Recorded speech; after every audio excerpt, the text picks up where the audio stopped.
So Moon Knight, which premiered a little while ago on Disney Plus, is starring Oscar Isaac and Ethan Hawke. I keep wanting to call him Ethan Hunt for some reason. Every time I see him, and he's one of my favorite actors too. I keep wanting to call him Ethan Hunt. It's Ethan Hawke. Mission Impossible. But yeah, it's this is one of the darker MCU shows, or one of the darker MCU things, like to date they put out. And I'm gonna be real. It took me a minute to get into this. Like this is one of those shows you gotta like just hang with it, just stick with it, keep watching it, and go, because it drags, man. The first 3 episodes kind of drag, even though it's kind of interesting because you're not fully sure what's happening in the show, and he keeps blanking out and then waking back up, and he like wakes up in his bed, chained to his bed, and it's like really disorienting. I think that was one part of the problems I had with it too. It was slow, and it was just like, okay, what the hell is going on? You know what I mean? So I don't know. To me, it picked up very good like later on in the season, but I don't know what you think. Actually, I'm the opposite. I think it's most intriguing at the beginning, and then it kind of settled for its usual Marvel brand and got super generic toward the end, where it was just like it almost distinguished itself, and then it just chose to go another way, and then it just became like all the other MCU shows, and Yeah, I was about to say it got real superhero towards the end. Um, but yeah, I don't know. It just dragged for me. Like nothing was making sense, and nothing was really happening in the beginning. Like it was just a lot of just yeah. This is we start out with Mark or Steven. Shit, I can't remember. I think Steven. To be honest with you, I can't keep up with the. I know Jake is like the violent one, like the real violent one. I think, Yeah, but yeah. between Mark and Steven, I don't know which one is which. I think Steven was the English accent, and Mark was the real. It was Mark, right? But like he had all these other personalities he created, and I think Yeah, Steven was the British one that was like really light and lighthearted or whatever. And so, but we start out with Steven, and that's kind of what was disorienting because in our point of view, Steven is like the true personality, and then Mark is the like some other kind of made up person or shadow person or whatever. And plus I didn't really read Moon Knight like that, so I know of him, but I really don't know that much about him. you know. he jerks off to the moon. That's all you need to know. Oh, that's what that's about. He really loves the moon. I got He you. works with the moon god. That's the real thing. That like it's the man is just in love with the moon. Yeah. Well, that didn't come through in the show. According to the show, it's a Egyptian god. I don't remember his name. Um, Khonshu, I think. yeah, I think so. Khonshu, one of them. But and he that like it's an Egyptian god that's really kind of really kind of an asshole because he's taking advantage of like a broken man. You know what I mean? Like, yeah, this because and that's the thing. Nobody's really likable except for Steven. And I know Steven kind of ran that line to me between like being likable and just being annoying too. There was some parts I'm like, all right, okay, man, we get it. Chill out. Yeah, it just speaks more to the fact that what you were saying about Miss Marvel. What I actually watched the second episode of Miss Marvel today. I like it, but it just speaks to the fact that Yeah. it feels like the MCU is leaving me behind. You know what I mean? Like it's just I'm just not interested anymore. Like, not as a whole. It's like I watched all of Moon Knight and I said, all right, cool, that's done. Next, A little bit of the same. Yeah, me too. I was kind of in like next mode too. But the thing like that was the how does this connect to the overall phase? I didn't see how it connects to anything. I don't care. I really don't care how it connects. It doesn't really need to be honest. But like, if it's gonna, I think you had more freedom to tell your own story when you don't worry about connecting it. But like, even then, even on its own, because like when I heard Moon Knight was getting a show, immediately I thought, get the guy that did the Daredevil show from Marvel, or somebody who goes in that style, because Moon Knight is a dark character like that.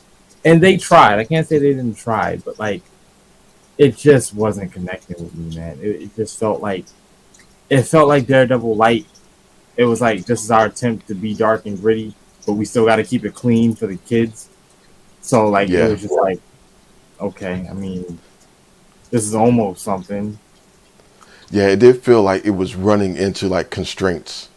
You know what I'm saying? It did kind of have that feel. Like we can toe the line because like I mean, Mark's a murderer, basically. Like yeah, he's not a good guy really, and even the Egyptian god is like he's not a good guy. And you see that like at the very end too. But yeah, but they were able to do it because he would black out, and then like the real violence would happen, and then he'd wake up, and like there's bodies all over the floor, but we don't get to see, how it happened or what happened, and I'm like, okay, got you. I mean, it's the mouse, so Yeah, we can't see him like just stacking bodies, but he can wake up and they'll just be there, and it's like, okay, I got you. You know what I'm saying? But yeah, I did. Yeah, I don't. What else? The only thing I got for this one too is like that fifth episode, when we find out why Mark just psyche just shattered, and he created all these different personalities, which like yeah, that was kind of the darkest. Like, that was one of the darkest things I've seen, like as a character wise, right? Like in a minute. I I'm not familiar with Moon Knight, just like you. Like super familiar. Like I said, I knew the broad strokes. I knew about the multiple personalities. I knew about the moon worshiping thing, but I didn't know the origin of the character. But even in seeing that, it was just like, it's standard tragic backstory stuff. I don't, I don't know, man. Oh, It's not like creative. that. Like, I mean, Not other not than like Bruce Wayne's parents getting murdered, that's like, nah, that's not child abuse is not very much like superhero origin story material. I've never heard of that. I just mean in the sense that you come from a background that's just fucked up. You know what I mean? Like, usually they go that with Yeah, it, sure. some kind of tragedy or something like that. And I don't. Maybe it's just I've just seen too much too quickly. I don't even think it's a matter of seeing too much superhero material. I just think I've absorbed way too much of it in too short a time span. I think Marvel has been releasing a show back to back to back to back to back for the last year and a half, and I get to yet another origin story of yet another guy, and I find out that yet another tragic thing happened to yet another protagonist. And I'm just like, all right. I mean, of all the ones I've seen, this is one of the more creative ones. But like, I wasn't blown away by the episode. I wasn't blown away by any of this. It was just cool. That was the best one of the Oh, by six. far. Yeah, I'll by give you that. far. Yeah, Definitely the best of the yeah. six.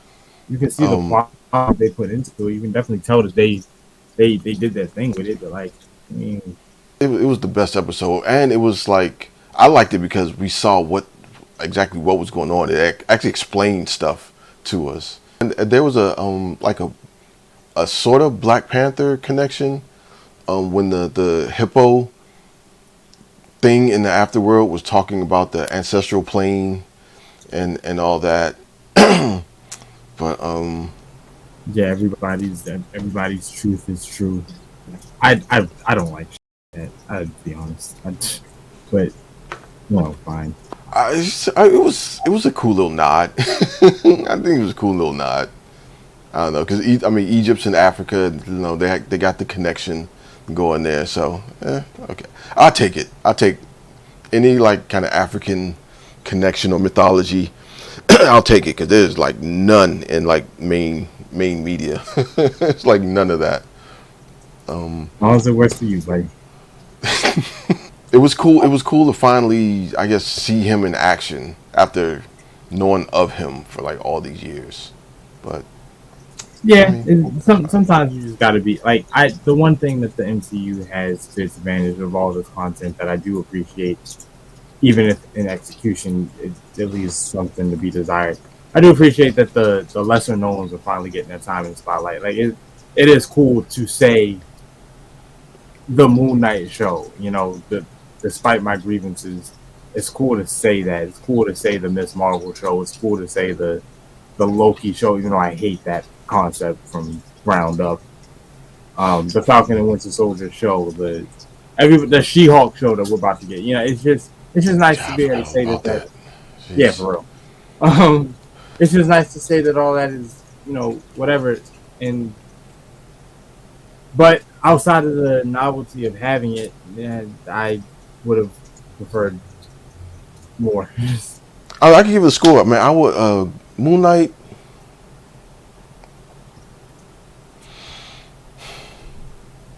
I give a four, like a low four. It was. Alone for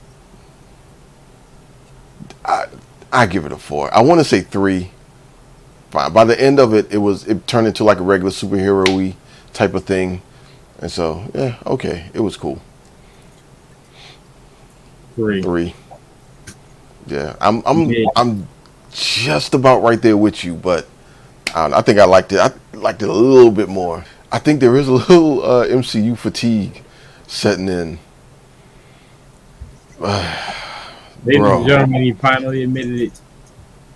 Well, He Miss Marvel is just, bro. I is it's not made for me. It's not made for me. But yeah, it's just I'm not into it. And plus like this Moon Knight, God, bro, I had to really try to stay with the show, man. Like I had to really try.